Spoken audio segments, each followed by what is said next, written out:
Salut à toutes et salut à tous et bienvenue pour une nouvelle chronique de Damien parle de films. Le monde étant assez morose aujourd'hui, j'ai décidé à travers cette chronique de vous apporter une petite respiration, un petit moment de galéjade et de déconne, et pour cela, quoi de mieux que de parler de Arnold Schwarzenegger, qui dit donc Arnold Schwarzenegger et déconne, dit donc de s'intéresser à la période comédie de l'acteur autrichien. Et oui, Damien c'est moi, et les films dont nous allons parler aujourd'hui sont donc Jumeaux, Un flic à la maternelle et Junior, 3 films avec Arnold Schwarzenegger réalisés tous les 3 par Ivan Reitman, ce qui nous permet, après Ghostbusters et Président d'un jour, de poursuivre sur la filmographie très riche du réalisateur canadien Ivan Reitman, qui nous a donc quitté il y a quelques semaines.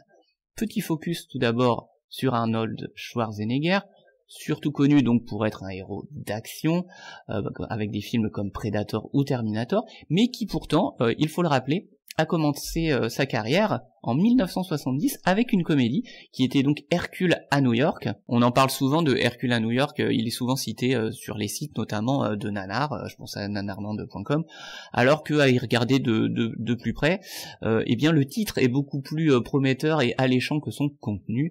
Hercule à New York raconte donc l'histoire du dieu Hercule qui décide d'aller sur Terre puisqu'il s'ennuie au paradis des dieux grecs, et en fait il va aller sur Terre pour faire du culturisme. Arnold Schwarzenegger ayant été élu Mister Univers au début des années 70 à son arrivée donc aux États-Unis, Hercule à New York n'est ni plus ni moins qu'une vitrine pour mettre en valeur son physique, ses muscles et sa pratique du culturisme. Arnold Schwarzenegger en 1970 d'ailleurs parle tellement mal l'anglais, vient tellement tout juste d'arriver aux États-Unis qu'il sera doublé pour les dialogues et ce n'est absolument pas sa voix qu'on retrouve dans le film, et son nom également sera rayé du générique et remplacé par un pseudo. Il s'appelle Arnold Strong dans Hercule à New York.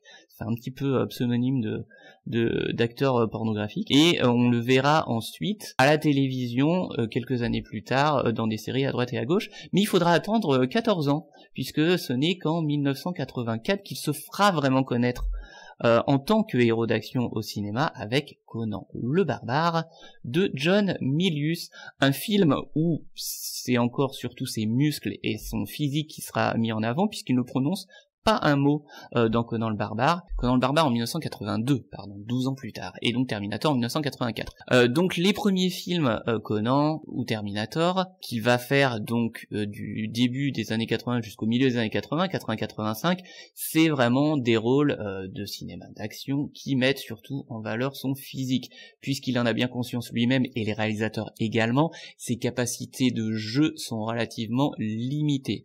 C'est vraiment avec Predator, et Predator est en 1987, de John McTiernan, qu'il obtient un petit peu plus de dialogue, qu'il a donc réussi à muscler un petit peu plus son jeu, mais c'est un jeu qui reste toujours dans l'action, où il joue toujours les monsieur muscles qui doivent combattre au choix, selon les films, des terroristes, des extraterrestres, ou bien lorsqu'il joue des méchants, toujours donner du poing ou tirer à l'arme à feu. Forcément, ces rôles-là, ces rôles de héros d'action, il voudrait un petit peu en sortir pour changer un petit peu de ton, et puis surtout c'est un petit peu un homme de défi, Arnold Schwarzenegger. Il veut prouver qu'il est capable de faire autre chose que ce pour quoi on a l'habitude de le ranger dans des cases. Et puis c'est un immigré, Arnold Schwarzenegger.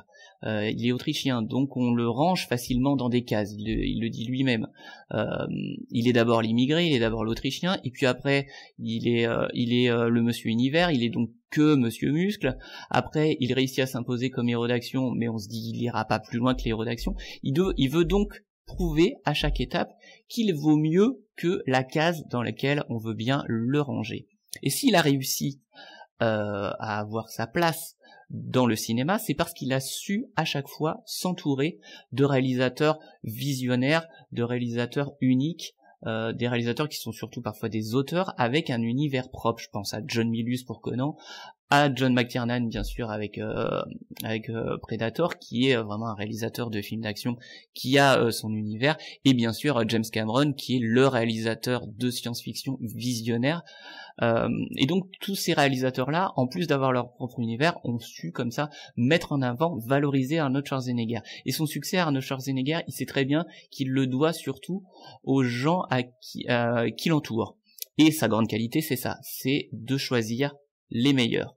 Donc il décide de tenter sa chance dans la comédie, et pour ça, il veut s'entourer des meilleurs. Il va donc se tourner, lui, aller chercher lui-même Ivan Reitman. Pourquoi Ivan Reitman? Puisqu'Ivan Reitman, depuis Ghostbusters, et donc le succès international et inattendu surtout de Ghostbusters en 1984, c'est le réalisateur de comédie par excellence. Donc Arnold Schwarzenegger va volontairement aller chercher Ivan Reitman parce qu'il sait très bien qu'Ivan Reitman c'est un excellent directeur d'acteurs comiques et qu'il saura Ivan Reitman lui donner l'impulsion, la direction d'acteur nécessaire pour qu'il soit crédible dans une situation comique. Et une fois qu'il a été chercher Ivan Reitman, il va, même chose, engager des scénaristes pour écrire plusieurs scénarios pour pouvoir lui faire un choix de scénarios comiques. Et comme il sait également que, justement, ses capacités de jeu comiques ne sont pas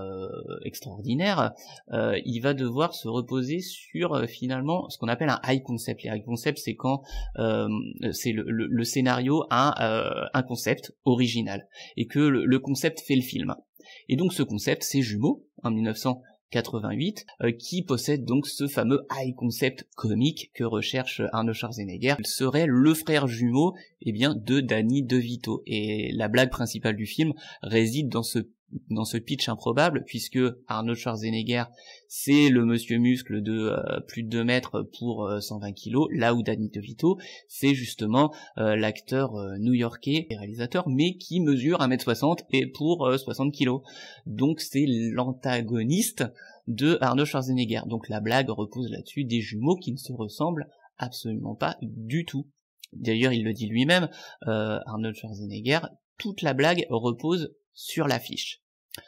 Ensuite, il faut bien, une fois passé la blague, il faut bien raconter une histoire, et donc cette histoire, c'est l'histoire d'une expérience scientifique qui vise à créer génétiquement l'homme parfait, en mélangeant en fait plusieurs pairs, prenant des pairs qui sont donc prix Nobel, certains qui sont athlètes, pour obtenir la semence parfaite. On prend également une femme qui est supposément intelligente, belle, également parfaite selon les normalités, les normes américaines, et pour créer donc Julius Benedict, incarné par Arnold Schwarzenegger. Mais leur expérience scientifique connaît un défaut, et ce défaut, c'est Danny DeVito, puisque l'expérience va également créer le contraire, à savoir le pire des hommes. Bon, en fait, il n'est pas du tout pire, puisque ce jumeau, Danny DeVito, Vincent Benedict, c'est un escroc à la petite semaine, mais il est généreux, il a bon cœur, il est juste magouilleur. C'est pas le pire des hommes, mais c'est ce que le pitch veut bien raconter. Donc l'homme parfait, Julius Benedict, va être lui éduqué sur une île déserte par un scientifique qui va lui apprendre le sport, qui va lui apprendre la philosophie, la physique, les mathématiques, la littérature. Donc il va vivre comme ça dans un cocon sur une île avec tous les livres qu'il veut, mais sans connaître la civilisation. Et quant à Vincent, Danny DeVito, il va être abandonné dans un orphelinat et va devoir donc se débrouiller tout seul pour pouvoir survivre donc à Los Angeles. À l'âge de 30 ans, Arnold Schwarzenegger va vouloir quitter son île, il va apprendre qu'il a un frère jumeau, et donc va partir de son île à Los Angeles pour retrouver son frère. Voilà le pitch de Jumeaux. Le film fonctionne plutôt bien, c'est une excellente comédie, mais tout le sel comique du film repose en fait absolument pas sur les épaules de Schwarzenegger, mais sur les épaules de Danny DeVito. Volontairement, bien sûr, Arnold Schwarzenegger choisit d'avoir à ses côtés, justement, un véritable acteur comique, Danny DeVito, qui est également humoriste, qui est également auteur, et réalisateur, et d'autres films, pas de Jumeaux, mais qui a une véritable personnalité comique, et c'est lui qui va insuffler ce rythme comique au film. Arnold Schwarzenegger finalement ne faisant que réagir aux situations comiques, même s'il incarne très bien ce grand dadais de Julius Benedict, un peu naïf. Il joue très bien les naïfs malgré tout. Mais tout le sel comique du film ne repose pas sur ses épaules. Arnold Schwarzenegger va complètement, en plus de choisir le scénario, chapeauter le film. Il va choisir le scénario, il va choisir également de gommer tout l'aspect trop justement scientifique entre guillemets du film pour garder que le côté comique, et notamment enlever le titre original, puisque le titre original du film c'était l'expérience, The Experiment. Or, on parle un petit peu d'eugénisme à travers Jumeaux, parce qu'on cherche à créer l'homme parfait, et sort justement au moment de la création de Jumeaux une information sur le père d'Arnold Schwarzenegger, qui serait supposément un ancien nazi. Et donc Arnold Schwarzenegger se défend bien sûr de ces accusations, étant lui-même accusé d'avoir participé lors de sa jeunesse à des sortes de jeunesse hitlérienne, ce qui démentira, mais il veut gommer du film Jumeaux toute référence qui pourrait faire référence justement au côté germanique. Voilà, l'expérience, ça sonne un petit peu trop nazi à son goût. Il choisit donc de pointer le doigt sur ce qu'il y a de plus comique dans le film, à savoir les jumeaux improbables. Donc le film s'intitule Jumeaux. Il va également proposer à Universal un deal un petit peu particulier pour que le film puisse se faire, puisque Ivan Reitman, Danny DeVito et Arnold Schwarzenegger coûtent très cher, et donc les payer au cachet habituel rendrait le film beaucoup trop cher et donc impossible à faire. Il propose donc aux producteurs de faire le film pro bono, c'est-à-dire de ne pas être payé, et en fait d'être payé sur recette, c'est-à-dire que les trois, Reitman, DeVito et Schwarzenegger, vont être payés près de 20% sur les recettes, et avec Schwarzenegger qui touche près de 10%. Et forcément, le film cartonnant dans le monde entier, c'est la comédie de l'été 88, il touchera finalement beaucoup plus que s'il avait touché son cachet habituel. Il l'expliquera lui-même, il aura touché près de 6 millions de dollars avec les retours sur investissement de Jumeaux. Toutes ces informations-là, je les ai trouvées dans l'excellente biographie de Schwarzenegger, Total Recall, qu'il a écrite il y a une petite dizaine d'années, et dans laquelle il annonce la suite de Jumeaux, sauf que ça fait 10 ans qu'elle est annoncée, cette suite. Une suite qui s'appellerait Triplé, qui verrait donc le retour de Danny DeVito, qui était supposément être le retour d'Ivan Reitman. Là, ça va être un petit peu compliqué, et cette fois avec la participation d'Eddie Murphy en troisième triplé. Donc c'est un petit peu idiot, puisqu'on n'en parle jamais de ce troisième bébé, on le voit pas dans le film, donc ça part d'un postulat un petit peu idiot. Et le film est annoncé déjà depuis près de 10 ans, il est en pré-production depuis près de 5-6 ans, donc c'est une belle arlésienne, ça c'est comme Conan 3. On enchaîne avec le deuxième film d'Ivan Reitman auquel collabore donc Arnold Schwarzenegger, et il s'agit d'un flic à la maternelle en 1990, donc 2 ans plus tard, que Schwarzenegger choisit de faire. Déjà, suite au succès de Jumeaux, il se dit on va continuer dans la comédie, et il choisit un flic à la maternelle simplement parce qu'il va devenir papa, donc il s'intéresse un petit peu comme ça à son rôle de père, et à savoir comment lui, son image peut interagir avec celle des enfants, justement. D'où ce scénario, un flic à la maternelle. On est comparé à Jumeaux dans un film qui est beaucoup moins dans la comédie. Un flic à la maternelle raconte donc l'histoire de Richard Kimball, un flic solitaire, un peu badass, aux méthodes dures, qui est à la recherche en fait d'un psychopathe trafiquant de drogue, et il fait arrêter ce trafiquant, mais il a besoin en fait du témoignage de l'ex-femme du trafiquant pour faire enfermer définitivement ce trafiquant. Or, la seule information dont il dispose, c'est que l'ex-femme du trafiquant et son fils habitent donc dans une petite ville assez loin, dans l'Oregon, je crois, on s'en fiche un peu, et il va donc infiltrer la maternelle, se faire passer pour un instituteur pour retrouver le fils et la femme donc de ce trafiquant et les faire témoigner.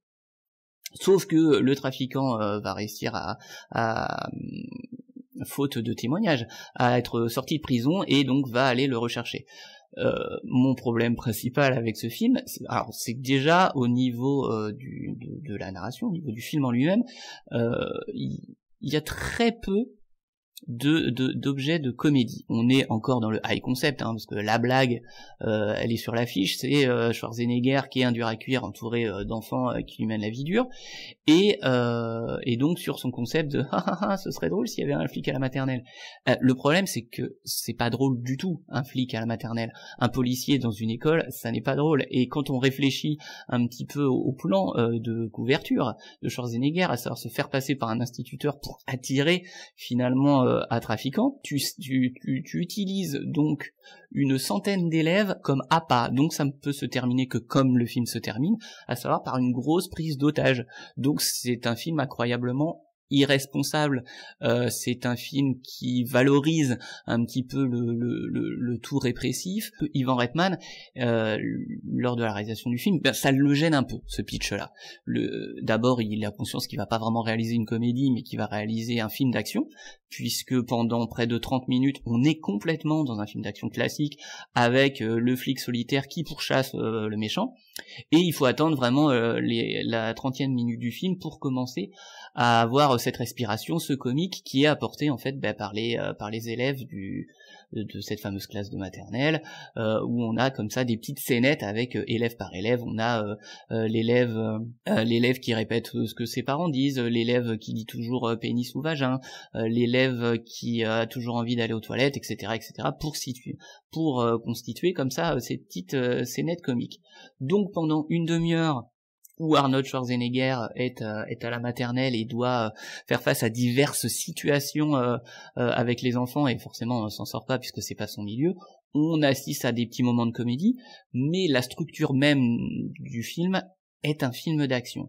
Et Ivan Reitman, un peu gêné justement par ce côté un peu répressif, genre haha, on va amener un flic à la maternelle, par ce ton un petit peu trop républicain, puisque Schwarzenegger est un républicain affirmé, là où Ivan Reitman est justement démocrate, décide de changer quand même un petit peu le scénario, et finalement les seules choses un petit peu bien dans un flic à la maternelle, un petit peu plus humaine, un petit peu plus touchante, sont apportées par Ivan Reitman, qui choisit de faire de Richard Kimball un policier quand même un petit peu préventif, c'est-à-dire de lui donner un rôle un peu social, un petit peu préventif dans cette classe de maternelle, en traitant en surface mais quand même des sujets comme la famille, comme la transmission, comme les violences conjugales également, à créer ces petits moments plus humains, plus tendres, où Richard Kimball a plus un rôle d'assistant social que de flic dur à cuire. Et à la fin, on a le droit donc à la prise d'otage, et Arnold Schwarzenegger exécute, même tue le méchant sous les yeux de son fils de 6 ans, et il tue également sa grand-mère sous les yeux de son fils de 6 ans. Donc on se dit, on n'est pas vraiment dans la comédie familiale, et de plus Arnold Schwarzenegger conserve ici vraiment son rôle de gros flic dur à cuire. On n'est pas vraiment dans un gros changement de ton, et encore une fois, ici, dans un flic à la maternelle, il subit en fait la comédie plus qu'il la provoque. Le film reste malgré tout une comédie d'action, tout à fait regardable si on fait fi de son postulat, de son point de départ, que moi je trouve un petit peu qui prête à débat. Le film va très bien marcher et connaîtra une suite près de 20 ans plus tard, Un flic à la maternelle 2, qui sera en fait un téléfilm qui cherche juste à capitaliser sur le succès d'Un flic à la maternelle, avec Dolph Lundgren, qui, si vous avez 1h30 à perdre, allez-y, regardez-le, mais qui n'a pas grand-chose à raconter. Et enfin, on termine avec le 3e film d'Arnold Schwarzenegger avec Ivan Reitman, et où on retrouve Danny DeVito que nous avions dans Jumeaux, Il s'agit donc de Junior, réalisé en 1994, qui raconte donc l'histoire du docteur Alex S, spécialiste en génétique, incarné par Arnold Schwarzenegger. Donc j'ai envie de dire que la blague, elle est là, quoi. c'est Arnold Schwarzenegger qui incarne un docteur en génétique. Donc dans Junior, déjà le postulat de départ, on n'y croit pas. Docteur Alex S, généticien incarné par Schwarzenegger, non. Et donc ce docteur en génétique va découvrir un médicament qui permet de faciliter la grossesse chez les femmes qui auraient donc des difficultés à tomber enceinte, sauf qu'il n'arrive pas en fait à financer son projet, et il va donc se servir lui-même de cobaye et prendre ce médicament et devenir le premier homme enceint. Rien à dire sur ce film, je l'ai vu il y a très longtemps, parce qu'il n'y a pas grand-chose à retenir, c'est pas très drôle, et là justement, autant sur Jumeaux et Un flic à la maternelle, ça fonctionnait parce que Arnold Schwarzenegger avait en fait des sidekicks comiques qui faisaient la comédie à sa place. Danny DeVito dans Jumeaux et Pamela Reed qui joue sa coéquipière dans Un flic à la maternelle. Il est tout seul, il doit jouer les situations comiques qui reposent d'ailleurs sur simplement le fait qu'il est enceint. Donc Arnold Schwarzenegger a mal au dos, Arnold Schwarzenegger a des nausées le matin, voilà quoi. Et c'est tout. C'est la seule comédie qu'on a à se mettre sous la dent. Sur le même sujet, on préférera l'épisode de Code Quantum, on va faire réflexion sur YouTube. L'épisode de Code Quantum où Sam Beckett, qui voyage dans le temps, donc dans la peau de différentes personnes, et bien incarne justement une femme enceinte. Je trouve que Scott Bakula le faisait beaucoup mieux. Donc pas grand chose à retenir de Junior. Voilà, c'est dommage. C'est une dernière collaboration avec Ivan Reitman, voilà, plutôt plus négative. À noter qu'en 1998 en France, on fera exactement un film sur le même principe, intitulé L'annonce faite à Marius, où cette fois ce sera Pascal Légitimus, qui incarne donc Marius qui tombe enceint. Voilà, comme quoi dans les années 90 c'est quand même un sujet qui a inspiré.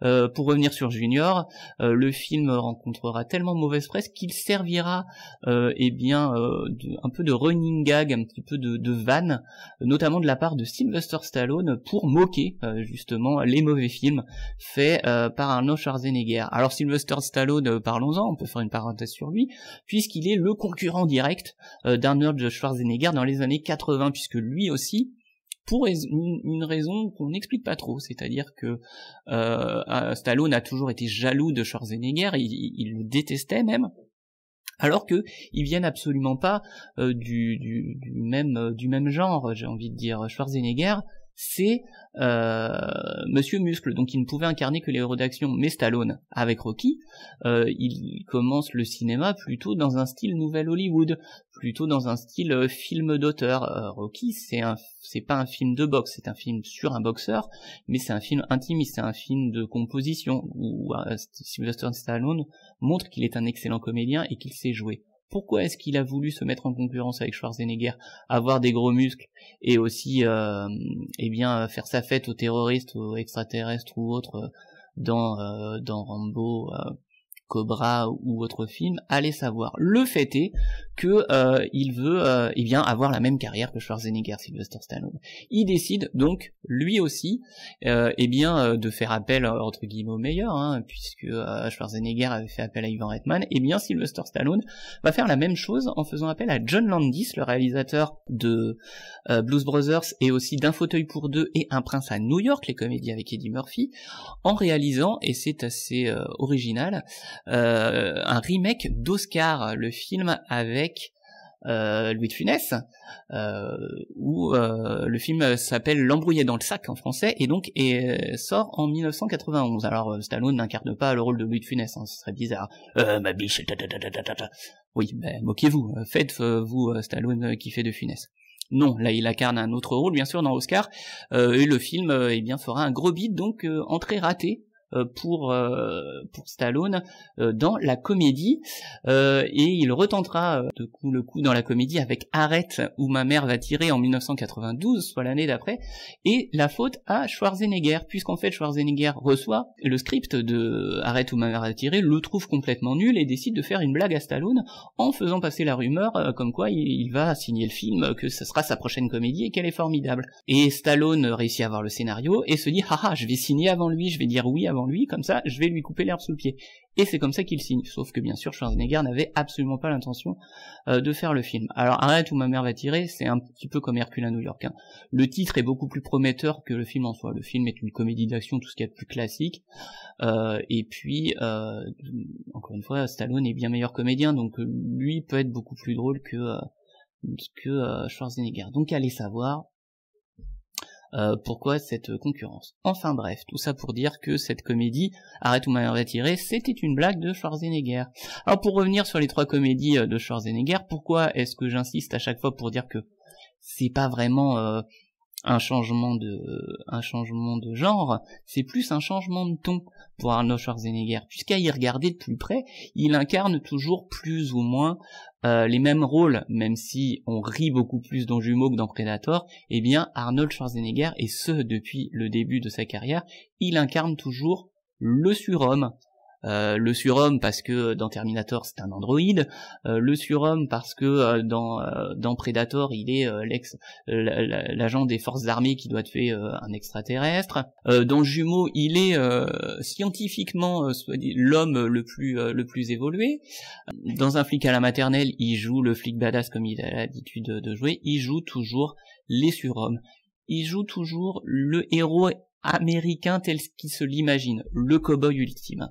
Donc en fait, pour lui, ça n'est jamais un changement de genre. Il n'incarne jamais des personnages bien différents que ce qu'il a l'habitude d'incarner. Donc en fait, ces films qu'il a fait avec Ivan Reitman, eh bien, ne le changent pas vraiment dans son jeu. Ça reste toujours les mêmes rôles qu'il a l'habitude d'interpréter. Ce qu'on peut se dire néanmoins, c'est que si il a voulu se tourner vers la comédie, c'est qu'il a bien conscience que ces rôles de héros parfaits, eh bien, sur la durée, ils ne vont plus tenir, puisqu'il voit bien, il est assez intelligent quand même, il voit bien que le film d'action dans les années 80 est en train de changer, est en train d'évoluer, avec notamment des comédiens comme Eddie Murphy, avec le flic de Beverly Hills, qui reste un film d'action, mais où cette fois le héros n'est pas un héros tout en muscles, n'est pas le héros imbattable, au contraire c'est un flic de Détroit tout à fait normal, qui s'en sort avec sa tchatch et avec son humour. Et on peut citer bien sûr, Piège de cristal, Die Hard, le changement de ton ultime dans le film d'action avec John McClane, qui lui non plus n'est absolument pas le héros imbattable, c'est au contraire un policier tout à fait normal, John McClane, qui est au mauvais endroit au mauvais moment, qui se blesse, qui a des sentiments. Donc on commence à s'éloigner au milieu des années 80 complètement du stéréotype du héros américain imbattable. Et ça c'est dû justement au trauma de la guerre du Vietnam, où les spectateurs commencent à se dire que ben voilà, le parfait soldat, le héros américain imbattable, ça n'existe plus. Ils veulent pouvoir voir des héros plus cool, plus légers, plus proches d'eux et plus humains. Ce que va apporter des personnages comme justement Axel Foley ou John McClane, ou même le rôle de Martin Riggs de L'Arme Fatale. Et donc Schwarzenegger, il sait bien qu'il peut pas incarner vraiment des personnages qui soient plus proches de héros normaux, puisqu'il lui-même c'est Monsieur Univers. Lui-même c'est Monsieur Muscle. Il a voulu se tailler ce physique hors norme. Il ne peut donc jouer que des personnages hors normes. Mais pour pouvoir continuer à être un héros de film, il doit pouvoir s'adapter à l'évolution qu'il y a dans le cinéma de genre d'action américain. D'où cette envie de se tourner vers la comédie, c'est pour pouvoir rester proche des spectateurs. D'ailleurs, à regarder de plus près, parmi tous les héros d'action de l'époque, des années 80, que ce soit Van Damme, Chuck Norris, Steven Seagal, eh bien Schwarzenegger, c'est peut-être le seul qui n'a pas connu de véritable traversée du désert, de véritables échecs. Alors il a fait des films dans la deuxième moitié des années 90, à l'aube du 9e jour, La fin des temps, L'effaceur, qui ont beaucoup moins marché, mais il a toujours continué à faire des films qui sont sortis au cinéma. Il a toujours réussi, en étant justement sur les deux tableaux, comédie et héros d'action, eh bien il a toujours réussi faire des films. Il n'a pas connu la même traversée du désert que Chuck Norris, Steven Seagal, qui ont dès le milieu des années 90 finalement atterri dans les bacs à soldes, atterri directement dans les sorties vidéo. Et puis bon, il y a aussi le fait qu'il s'est lancé en politique, ça lui a permis de faire une pause. Mais en tout cas, au niveau de sa carrière d'acteur, cette envie de se tourner vers la comédie, c'était surtout un choix de carrière salvateur pour pouvoir continuer à faire des films. Et donc, parmi ses rôles de surhomme, finalement le seul film où il va un petit peu sortir de ce rôle-là, où il va montrer justement une certaine ironie, hein, une certaine intelligence et distance sur le rôle qu'il incarne, et bien c'est avec le film Last Action Hero en 1993, film fantastique qui raconte l'histoire de Danny qui se retrouve projeté dans son film d'action préféré, et où il rencontre son héros de film d'action, Jack Slater, incarné donc par Arnold Schwarzenegger. Donc là, Arnold Schwarzenegger joue justement une caricature de héros d'action et joue également son propre rôle, puisque le film dans le film et dans la réalité, entre guillemets. Donc là, il montre qu'il a complètement conscience des limites, entre guillemets, et du côté excessif que peut avoir les héros qu'il a incarnés. Donc là, il accepte, entre guillemets, d'égratigner un petit peu plus son rôle de surhomme qu'il a beaucoup incarné. Et le fait que ce soit justement un surhomme, Arnold Schwarzenegger, on peut se dire que il irait très bien aujourd'hui dans l'univers des super-héros. Malheureusement pour lui, il l'a tenté une fois, l'univers des super-héros, et c'était Batman et Robin, soit le moins bon des Batman. Moi je continue à le trouver plutôt pas mal, mais on est sur le côté plutôt dérision qu'avait la vieille série télé Batman. Batman et Robin a beaucoup de défauts, mais on voit qu'il a essayé d'être plutôt... il a donné tout ce qu'il avait, quoi, en rôle de super vilain, Mr. Freeze dans Batman et Robin. Voilà pour l'analyse des différentes comédies de Arnold Schwarzenegger. On peut d'ailleurs voir sur le style des comédies d'action qu'encore aujourd'hui, eh bien les films d'action ont gardé un petit peu le tournant qui s'avait pris dans les années 90, à savoir que on a retrouvé ce côté surhomme qu'incarnait Arnold Schwarzenegger avec les films de super-héros, mais on a également conservé cette coolitude, cet humour, cette distance qu'avaient apporté des films comme L'Arme Fatale et Piège de Cristal. Et d'ailleurs, les héros d'action aujourd'hui, eh bien, ils viennent souvent plutôt de l'humour. On pense à Chris Pratt qui vient de la sitcom avec Parks and Recreation et qui maintenant est un héros d'action dans les Gardiens de la Galaxie et Jurassic World, ou encore à Ryan Reynolds qui vient également de la sitcom Two Guys, One Girl and the Pizza Place, sitcom des années 90, et maintenant héros d'action avec Deadpool, Hitman and the Bodyguard, et je compte plus les films que fait Ryan Reynolds puisqu'il en fait à peu près 5 par an depuis 20 ans. Un acteur qui a un petit peu on va dire copier le modèle de carrière d'Arnold Schwarzenegger, c'est The Rock.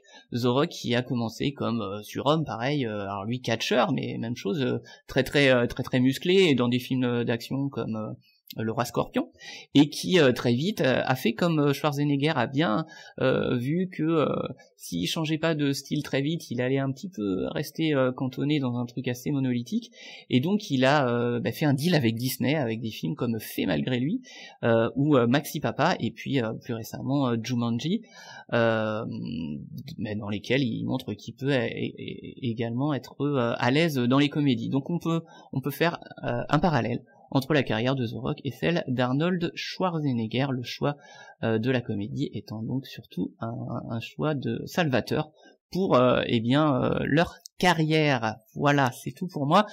Je vous remercie de m'avoir écouté, je vous dis à très bientôt pour un prochain épisode de Damien parle de film.